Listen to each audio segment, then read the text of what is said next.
हम तुम्हारे साथ हैं, साहेब आंबेडकर आगे बढ़ो, हम तुम्हारे साथ हैं। अल्लाह हमसे लड़ना होगा, लड़ना होगा, लड़ना होगा, अल्लाह हमसे लड़ना होगा, लड़ना होगा, लड़ना होगा। विजेचा बिल माफ झालाच पाहिजे, हमको तुमको करना होगा, करना होगा, करना होगा। खुर्ची खाली करो, करना होगा, करना होगा। वरना खुर्ची खाली करो, करना होगा, करना होगा। खुर्चा मंत्री मुर्दाबाद, मुर्दाबाद, मुर्दाबाद। खुर्चा मंत्री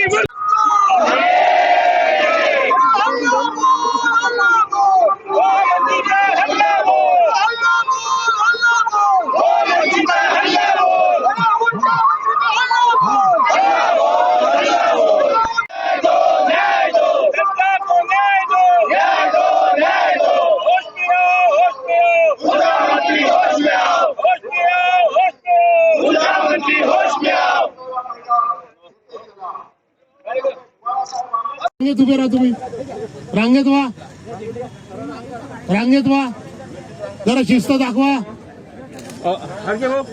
शिस्तीनं या, शिस्तीनं. हे झेंडा हो. तुम्ही हे आंदोलन करता, तुमच्या मागण्या काय आहेत? आमची प्रमुख मागणी ही आहे की महाराष्ट्र शासनाने ह्या लॉकडाऊन काळामध्ये पूर्ण महाराष्ट्रातल्या सामान्य जनतेला 10 महिने घरामध्ये डोचून ठेवलं, बांधून ठेवलं, त्यांना लॉकडाऊन मध्ये बंद करून ठेवलं, त्यांना कामधंदे करू नाही दिलं, त्यांना घराच्या बाहेर पडू नाही दिलं आणि ह्या 10 महिन्याचं विजेचं बिल ह्या सामान्य जनतेच्या डोक्यावरती ह्या शासनाने घातलेलं आहे. आमची मुख्य मागणी ही आहे की शासनाने ह्या 10 महिन्याचं बिल सर्व जनतेचं हे माफ केलं पाहिजे, जनतेला त्यापासून मोकळीक दिलं पाहिजे आणि सामान्य जनतेच्या डोक्यावरती जो आर्थिक बोजा ह्या महाराष्ट्र शासनाने लादलेला आहे, कोणत्याही पद्धतीमध्ये महाराष्ट्र शासनाने हे विजेचं बिल त्यांनी माफ केलं पाहिजे. आमचं हे आंदोलन सुरुवात आहे, आमचा हा आता 3रा मोर्चा आहे ह्या बिजली बिलच्या संदर्भात. परंतु याच्या नंतरही अगर महाराष्ट्र शासन अगर ह्या गोष्टीकडे लक्ष देत नसेल तर उद्या आम्ही आमरण अनशनाला बसू. बाळासाहेबांचा आदेश आहे की प्रत्येक सामान्य जनतेचा हा जो निगडीचा प्रश्न आहे हा निपटला पाहिजे आणि त्याच्याकरिता बाळासाहेबांच्या आदेशानुसार आम्हाला जे करावं लागलं संवैधानिक मार्गाने आणि शांतिप्रिय मार्गाने आम्ही ते करू आणि सामान्य जनतेवरती ह्या महाराष्ट्र शासनाने जो विजेचा 10 महिन्याचा बिल जो लादलेला आहे तो कोणत्याही स्थितीत कोणत्याही परिस्थितीत आम्ही त्यांच्याकडनं हे माफ करून घेऊ. त्याकरिता आम्हाला साखळी उपोषण काय आम्हाला आमरण उपोषण करावं लागलं तरी आम्ही ते करू. आमचा हा मोर्चा इंदोरा मैदानीतून निघणार आहे, ते आम्ही सरळ इंदोरा चौक 10 नंबर पूल ह्या मार्गाने आम्ही ऊर्जा मंत्री नितीनजी राऊत यांच्या घराशेजारी आम्ही जाणार आहोत. वंचित बहुजन आघाडी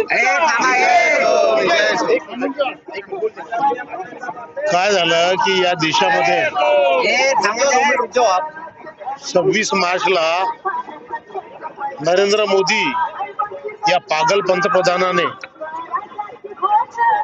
इथे लॉकडाऊन जाहीर केलं. त्यावेळेस या देशामध्ये जे कोविड पीडितांची संख्या जी होती, कोविड रुग्णांची संख्या ती फक्त 550 होती. 550 लोक असताना, 550 लोक बाधित असताना या पंतप्रधानाने या देशामध्ये लॉकडाऊन घोषित केलं आणि 5 ते 6 महिने ते लॉकडाऊन राहिल्यामुळे इथल्या लोकांचे रोजगार गेले, इथलं सर्व जीवन ठप्प झालं, नोकऱ्या गेल्या, कमाईची साधनं गेली आणि लोकांना मदत देऊन जगवलं. अन्न वाटप केलं, तांदूळ, गहू, डाळ असं वाटप केलं अनेक संस्थांनी आणि गरीब लोकांना जगवलं. जे लोक दुसऱ्याच्या मदतीवर जगले अशी परिस्थिती त्यांच्यावर आली, त्या लोकांनी हे 20-20 हजार, 25-25 हजार, 12-12 हजार विजेचं बिल कसं भरायचं आणि त्याला जबाबदार कोण आहे? सरकार जबाबदार आहे. सरकारने जर लॉकडाऊन घोषित केलं नसतं तर लोकांनी आपले कामधंदे करून विजेचं बिल भरलं असतं, नेहमी भरत आले. काय नवीन गोष्ट थोडी आहे विजेचं बिल भरणं. परंतु तुम्ही आमचा रोजगार हिसकावला, तुम्ही आमचे धंदे बंद केले, तुम्ही आमचं जनजीवन बंद करून टाकलं आणि आम्हाला 2 रोटीसाठी मोहताज केलं. तर तुम्ही केलं ना, मग तुम्ही आमचं विजेचं बिल माफ करा ना.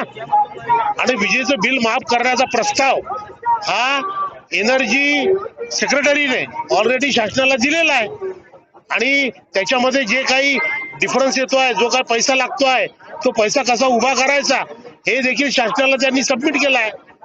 तरी देखील एका मंत्र्याच्या हट्टापायी मुख्यमंत्री निर्णय घेत नाहीयेत. तर आमचं असं म्हणणं आहे की मार्च पासून डिसेंबर पर्यंतचं संपूर्ण बिल हे सर्व लोकांचं माफ झालं पाहिजे आणि त्यासाठी हे आंदोलन आहे. आम्ही इथून जे ऊर्जा मंत्री आहेत त्यांच्या घरापर्यंत आम्ही मार्चनं जाणार आणि आम्ही आमची मागणी त्यांनी मान्य करावी असा आग्रह धरणार.